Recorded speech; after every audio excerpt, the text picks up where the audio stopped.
Okay. 3, 2, 1.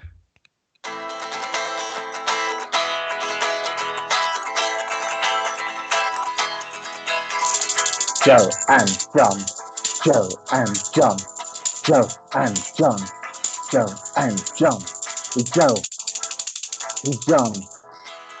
He's Joe. He's John. And there's no one here called Tom.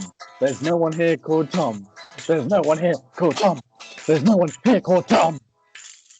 Hello, everybody, and welcome back to Boat Club, the podcast where we talk everything football, and it's just the two of us all the time, always. This is what the show's been since the beginning. Us two. Just two white guys talking about football, not three. Isn't that right, John? That's right. Great introduction, Joseph. And I'm John, and we talk about football and nothing but. Yep, we just talk about football and how unique it is for there to be a podcast of two white guys talking about football. Never happened before, will never happen again. This is the last episode. That's a lie.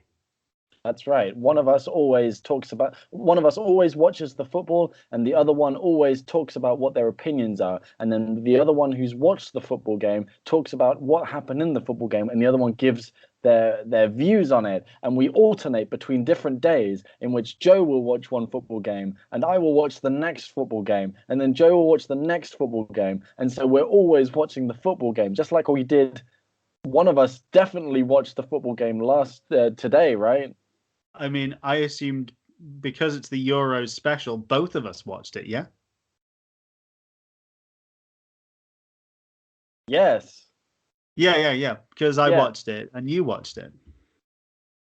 And so John, you know what? I know people want us to get into the match. They want us to talk about this. But before we do, can we just talk more about football? Because when they say it's coming home, I think we really need to talk about where home is, you know? Like, where's home to you? Joe, whenever somebody says it's coming home, I always think of right here. It's always coming home here. In the heart. Lungs? No, the heart. No, the heart. No, I had surgery recently, which enabled my heart to be a little bit further up than where it should normally be. But no, what I mean is the heart. Unlike the heart. Yeah. Where's home to you? Home to me is it's a nice hot bath, a nice cool margarita, and the best of Luther Vandross. That's where we want the football to go. But you know what else is home to me is the bloody football grounds. England Football Club. You talk about Wembley? Yeah. Of course I'm talking about Wembley, mate. I just didn't want to... I don't want to, spoon feed people. It's only hardcore football people who listen to this podcast, so I didn't want to, patronize them by saying, Wembley or Gareth Southgate or referee. Yeah.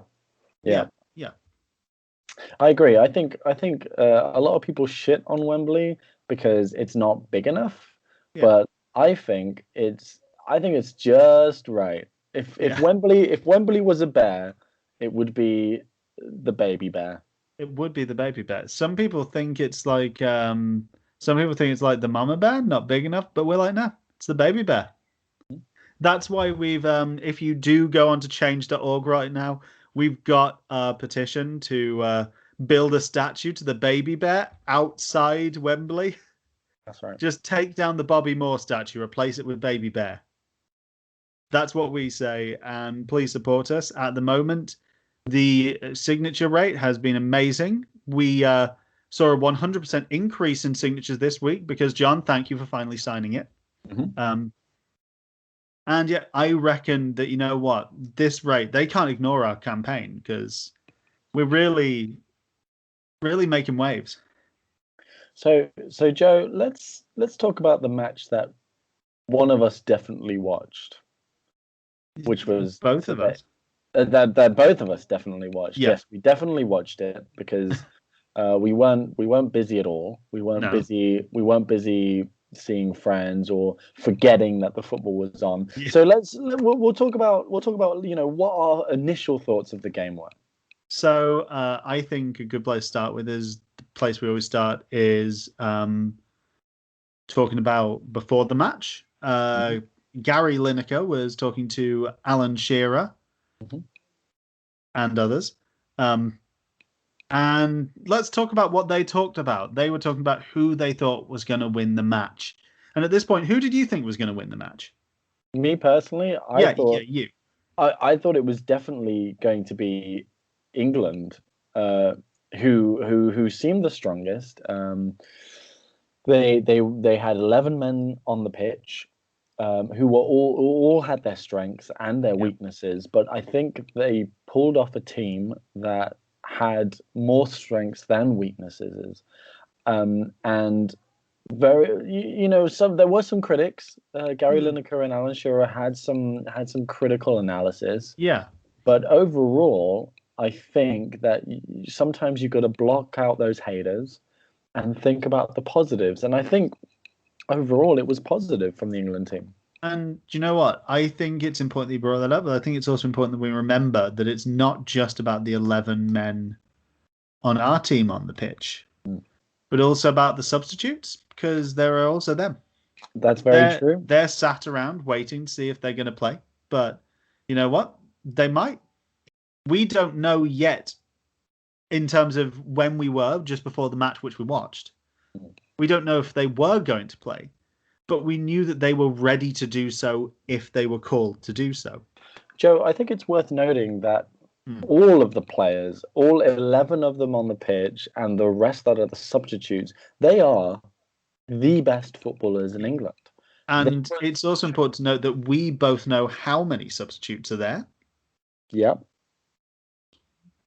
But we're not going to say it because once again, we're not spoon feeding you. No, of course. Everybody knows, from everybody who's listened to this podcast knows that we're big football fanatics, and we don't, Yeah, I mean, come on, like, club is one half of our podcast's name.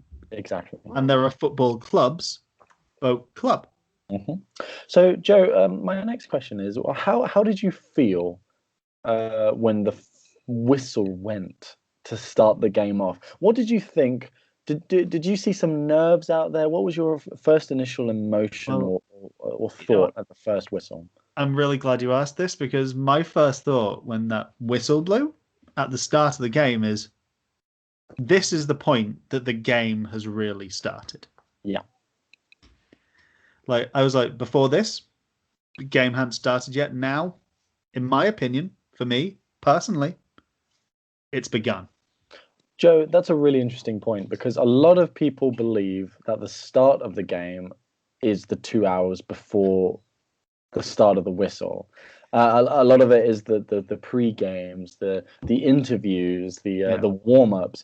I don't think so. I think the start of the game, rightly said by you, is when the whistle is first blown.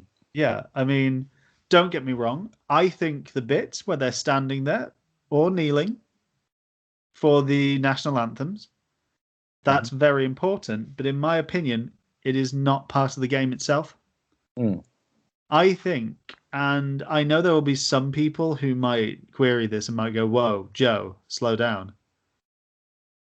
I think the game hasn't started till that clock's running. That's very true. That's very true. Did you, Joe, another question. What did you think about the opposition team? Do you think that they had some things that England were going to worry about? They had some strengths that England should focus on? Well, totally, yeah. I think one thing to consider is that the other team, they also had 11 people on the pitch and an equivalent amount of substitutes. That's true. And their goal had a goalkeeper in it. And that meant that they couldn't just shoot at the goal and it would be empty, because there was someone there to stop the ball, which that's going to slow them down in their progress. But I think that the thing is that we've got to put ourselves in the mindset of the Croatian team and think that the what team? Croatian team, the team that they were facing. Oh yeah, of course, yeah. cross. Yeah. We've got to imagine that there's possibly there's our obviously our rival podcast, Crow Club, the Croatian football fan cast, who they have these exact same conversations but talking about England. And occasional they do the monoscene and the Harold and some other improv exercises. I've got to say though, I do feel like in terms of things, their problem is that they're all trying to just gag during the entire scenes. No one's pushing it forward in terms of momentum. Yeah, very true. But that feels like I'm not talking about football anymore, which is something that we set in the rules of this podcast. That's a yellow card for me. By the way, Tom, if you're listening, add the yellow card in post, yeah? Okay. So we only talk about football here. So John, yes, I want to ask you something, which is the ball. It's out on the pitch. The whistle's been blown. Mm-hmm. It's been kicked. The ball. Describe to me your thoughts in this moment. Yeah, absolutely. So whenever the ball is kicked by any player, it goes through a motion of movement that really dictates the game in itself. And I think it's very important that England going into this game were able to kick this ball into a direction in which they were able to score goals. Unfortunately, as we all watched the game, Croatia definitely also had the same tactics of kicking this ball into the opposition goal net. And I think this is a good time to bring up that obviously at this point, I don't know about you, John, but I'm always thinking to myself, because all of us being England supporters are part of the team. And the 11 people who are in the Croatian team, they want to score into our goal. We want to score into theirs. But we don't want to score into our own. We also don't want them to score into our own, but we don't want to kick it into our own goal. I did some research on this. Okay. Game. I did some research on this just before the game, and I found out... I can see all the research just behind you on that corkboard. Yes, this is all of my research back here, and if you zoom in, you will clearly see that it has some anagrams and some charts and some pie charts, all indicating that if you, as a team, kick the ball in such a way that it goes behind your line into your own goal, then that is minus points on the scoreboard. So this is something that I recently found out going into these Euros, which is obviously being held in Europe. Yeah, and apparently it's very bad. It's really bad, and I think England definitely needed to realize this. And I think they did from the result that they got. They definitely realized this. Yeah, and also there was a lot riding on this match because I'm assuming you also saw the pre-match interview with Harry Kane. Yes, where he was saying that Gareth Southgate said that if England win the Euros, he can finally get that big Spider-Man Lego set he's been asking for. Yes. I remember that. He's been asking for that new model of the Daily Bugle. He's a big J. Jonah Jameson fan, and he's been told he can get that set if he wins. And as a special bonus, whichever player gets man the match, of course, they get extra chips. Yeah, I mean that really is an advantage of being an England player, is that you get to use any of the toys in the toy box if you perform well. And let me tell you, if Harry Kane is getting a Daily Bugle replica Lego set, then imagine what else is in that toy box. But I think England deserved it. I think Yeah. England deserved every toy that they found in that toy box, and it just goes to show that they were resilient, and they had tactics before the game against Croatia. And I tell you what, if I was England's mom, and let me tell you, I'd like to know her, if you know what I mean. Oh, I do. Is there a Mr. England? I would like to know, but I'm not Mr. England. No. I don't know Mrs. England. But I think if I were her, I'd be very proud of my sons right now. Mm. Because I tell you what, they put in a performance where I'm not saying it was perfect. No. I think we can both agree that there were some moments where they kicked a ball and it didn't go into a goal. Mm-hmm. So let's. Oh, sorry. Yeah, go ahead. Well, no, you continue, Joe. Sorry. No. No, I was just going to say that I thought that was football. So let's talk about the final result then. So we obviously know that England won. They won. They won. Yep. They won the football. They won the game. They won the football game. And as we both know, the final result. Just ignore this. The final result, John. Tom, if you could change this in post, that'd be great. Yeah, if you could just take my fingers out in post. Yeah. So, John, the final result was, of course, England won. One, yes, of course. Croatia 5. None. 5. 9. None. They scored 500 and none. That's none. So 0. So 0. Yeah, 0. Yeah, they scored 0. So England won 1-0. England yeah, 1-0. Yeah. And John, yeah, I know you've got some strong opinions about that one goal that was scored. So please tell me about it.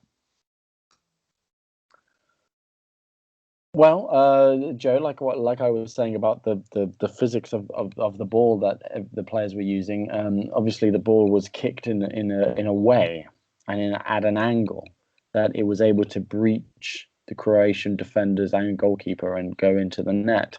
I think what was special about this goal is that it was a team effort.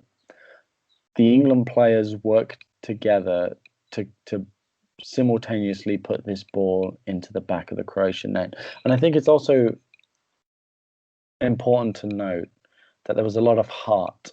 There's a lot of heart in that goal. Scored, of course. Sorry, Joe, just to interrupt. Scored, of course, by the wonderful player that we see over and over again in an England shirt. He's done miraculous things for the sport. Sterling things for the sport. Yeah. No. That his name is Sterling. Okay, Sterling Archer. I didn't know he was playing football. That's incredible. Raheem Sterling. Raheem has Shaquille O'Neal Sterling. I know him well. Just Raheem Sterling. He scored the goal in which brought England this victory, and like I said, it's important that Sterling has scored this goal because he is a footballer. It was his footballer. And that was his first goal in a That was his first goal in a major tournament. And you know what? It was England's first goal in this tournament. Yes. But I'm going to say it right now. I don't think it's England's last goal in this tournament. Okay. I don't want to get ahead of myself. Also, Tom, if I do get ahead of myself, please cut this out. But I think England are going to play more matches, especially in the group stages.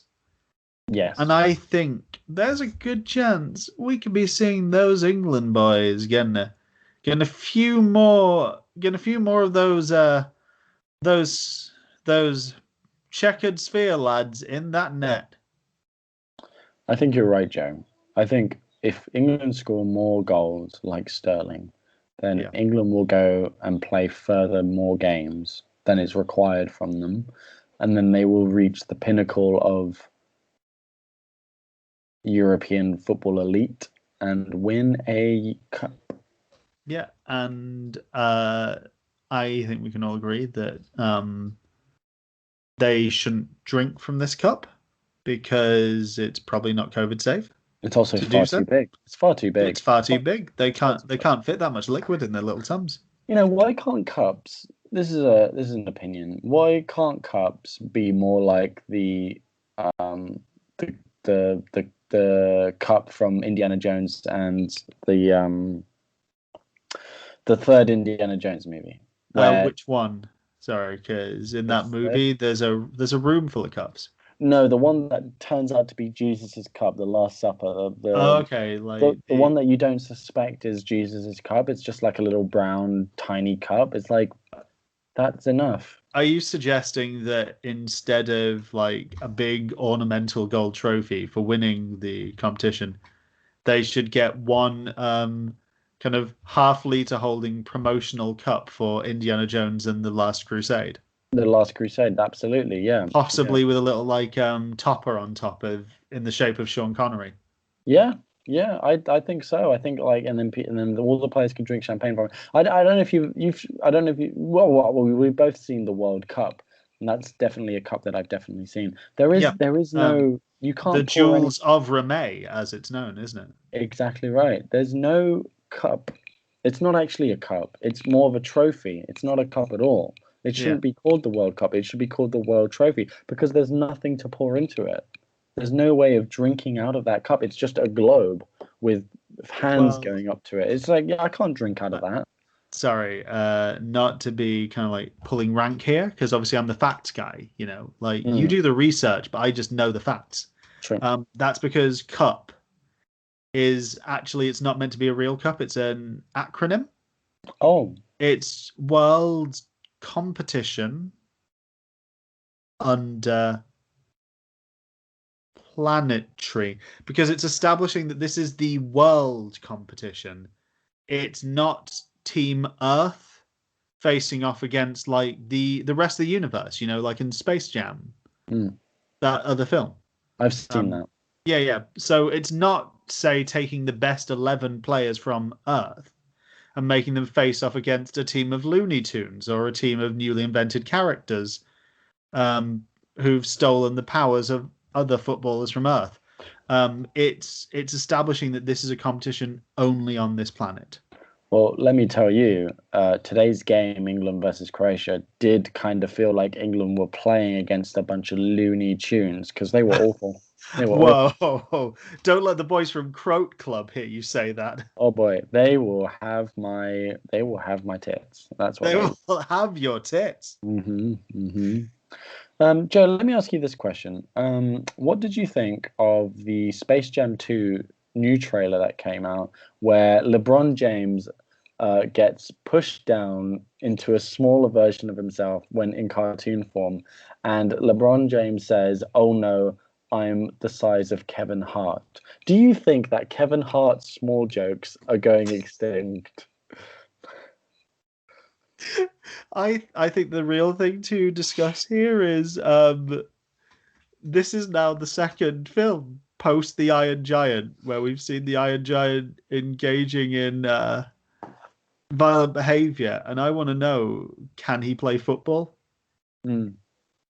Because I reckon if he's had this kind of turn where now he's just participating in violence, he could be a real a Vinnie Jones, Mm. a Razor Ruddock, A Bobby Zamora, a fighting Bob Evans, a Jimmy um, Floyd Hasselbank. a Tom Pullen. What? Who the fuck's that? Sorry, I I don't don't know where that name came from. Um, that wasn't a name. that's that. Sorry, that was more like the kind of sound you make when you're trying to hold in like a burp that's becoming more vomity, like. Mm. Yeah. So Joe, the end of the game, the end of England versus Croatia. Did Yeah. you think England deserved that one? Is it 1-0? 1-0. Did you think they deserved the 1-0 victory? And Well, what do you think England's mindset will be after this game? well, personally, for me, and I can only speak for myself. I can't speak for you, John. Mm. My views do not reflect the views of the Boat Club podcast. Only me. Mhm. I think when that final whistle blew, that was the end of Croatia's chances to equalise, Mm. and they I didn't think take it. I think you're right. I Mm. think you're right. Yeah, and I think that uh, I think it was I think they played a good game. Mhm. I don't agree with Gareth Southgate grabbing a live mic into the stadium announcing what we saw here was that Croatia's chances of winning were as small as Kevin Hart. Thought that was uncalled for. Mhm. Um, but ultimately, I think going forward, England are going to see this as a victory, in my opinion. Mm. But I hope they're not going to rest on their laurels because just because they've won this game doesn't mean that they've won the Euros yet. Yes, absolutely. I think it's Absolutely. important to remember that one win isn't proof that it's. I mean, obviously, it's coming home. We all agree it's coming home. Mm. It Well, isn't home, but it's mm. coming. Well, that was going to be my final question for you, Joe, because I know you're the stat guy. I I am know the you're stat the guy. Yeah. stat guy. Well, I wanted to find out that where are we now? Realistically, I want your honest opinions about this, Joe.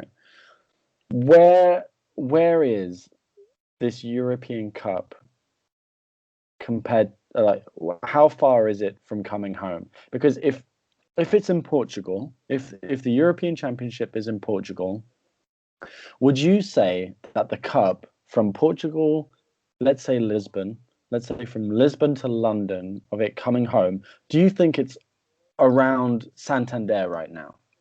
Or do Um, you think, or would you say it's halfway through the Bay of Biscay in terms of the length of it coming home, the journey, the route?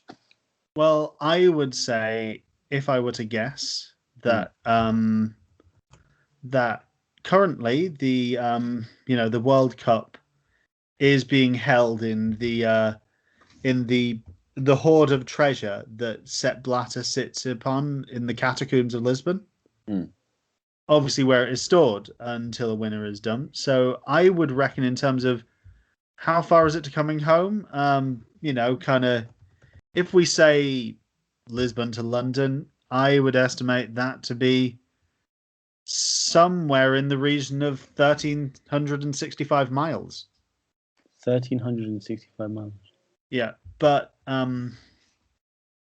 as a guess. That's somewhere that's like Valenca or Vista del Castello, right? Would you say around Porto area? I'd say potentially, yeah. In terms of the less literal version of how far it is from coming home, we've also got to consider here things such as the matches that England play. Um, all of their group games will be in London. Mm, So that's kind of like football mm. has come home. So Even if the trophy hasn't, the sport is here. very true. And we've got the semi-finals and the final are being held in Wembley as well. So it does mean that obviously, even if, and I'm going to say if, because obviously, as we all know, it is coming home, it's going to be home. Home will be much like me after the end of the trailer for Space Jam 2: A New Legacy coming.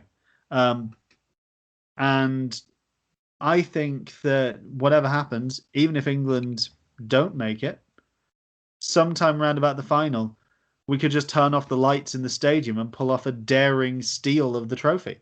Mm. Well, you heard it here first, folks. The trophy is coming home. It is coming home, but it's currently being held in baggage area in Porto Airport. Yeah.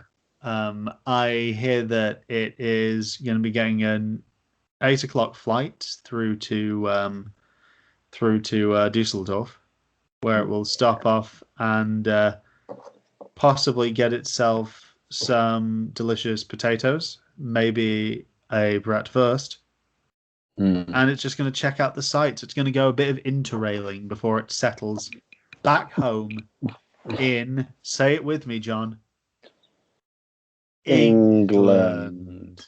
Yes. Well, thank you very much, Joe, for this another wonderful episode of Boat Club, where we talk all about football with our analysis and our data and our obviously our boards of graphs and stuff. Again, another riveting episode. Let's not forget this has nothing to do with this week's episode, but let's not forget that one of us definitely just to remind everybody, one of us definitely will watch the next one. Yeah, we're gonna get back to it. John, not that we didn't watch it. Jeb. Just to get back to it, John. Next one. Do you want to watch it or shall I?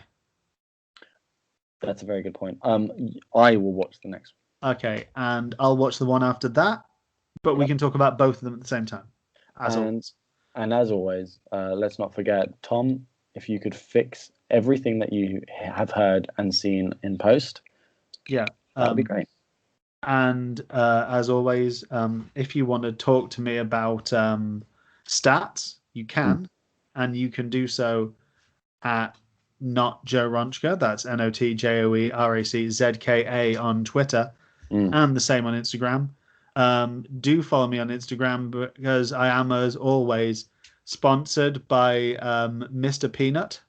Not the peanuts, just the mascot.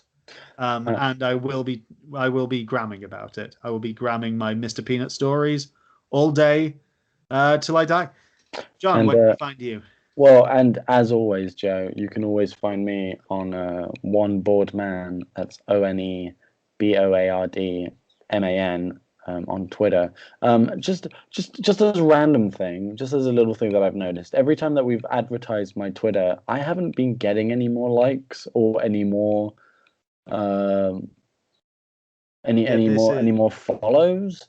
Yeah, so this is a reminder that if you're watching this and you don't follow John on Twitter, if you have a Twitter account, do follow him. If you don't have a Twitter account, just buy a bot farm to follow him. Yes. I think we can both agree, if every listener to this podcast bought, say, 10,000 bots just to follow you and respond to every tweet you put, just being like, good one. I think that would be worth it. And as always, I am. Please check out Gunnosaurus, the Arsenal mascot, for which I am associated with. He is my sponsor and I am his sponsor. Obviously, we have nothing to do with Arsenal Football Club, but we're just specifically to do with Gunnosaurus. Just Gunnosaurus. And I would like to say, if you're listening to this, and obviously you've enjoyed this. Our 200th episode of Boat Club Football Fancast. We do also have a side podcast called Boat Club Improv, where we do something that I'm not going to talk about because it's not football. But you can find Boat Club Improv wherever you get podcasts, pretty much. We also have Boat Club also has an OnlyFans account called Boat Club Does Soggy Biscuit, where myself, Joe, and Tom, somebody who's not our producer, who's not bothered to show up today as well, we do an OnlyFans where we sit around a room and talk about the biscuits that we are eating, and we occasionally play games with it. And of course, you can also find us on Patreon, where we've got a new deal where for new subscribers, if you subscribe at the £5 level right now, you can get every currently free episode of Boat Club available on YouTube, where they currently are for free. Mhm. For £10 a month, we will write your name on John's corkboard behind you. For £15, we'll buy a T-shirt. We won't send you it. We'll buy it. And of course, at the £50 level, Tom will teach you how to floss. And as always, guys, Boat Club has a MySpace page where you can find out what our favorite indie bands are. At the top of the list at the moment is Block Party, followed closely by Blink 182, and then Busted. They're all starting with the letter B. Yeah. But you can also message us on MySpace about what your favorite emo hairstyles are, and don't forget to give us a like and a share on that. And of course, don't forget that we have Boat Club, the Twitch channel, where for the entire month of July, I will be playing Pong. And don't forget, guys, Boat Club also have we're also on Habbo Hotel, where where we have our own bar, where the three of us will go on and socialize and pretend that we own the bar, and we will occasionally ask people ASL, which stands for age, sex, and live. So let us know what those are in your case. And of course, you can find Boat Club on. We've recently purchased Parlay.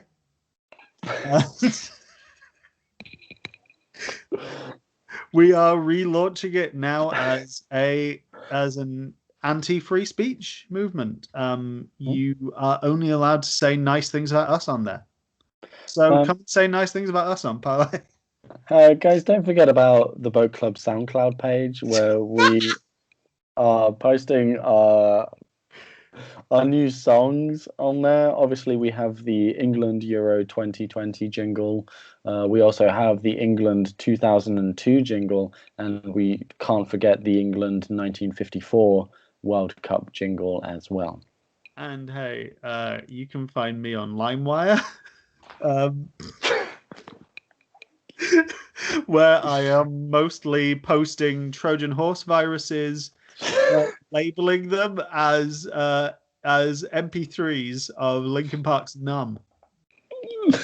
All right, I think that's everything. That's everything. So, John, Yeah. I think we should end every episode we do by you playing the Boat Club football anthem. Thank you very much for listening, Joe. It's always a pleasure.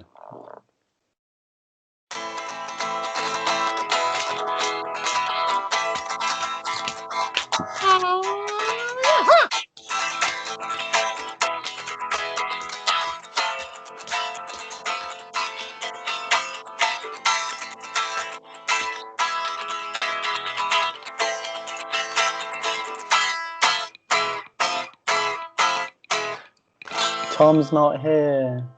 Okay, Tom, cut there.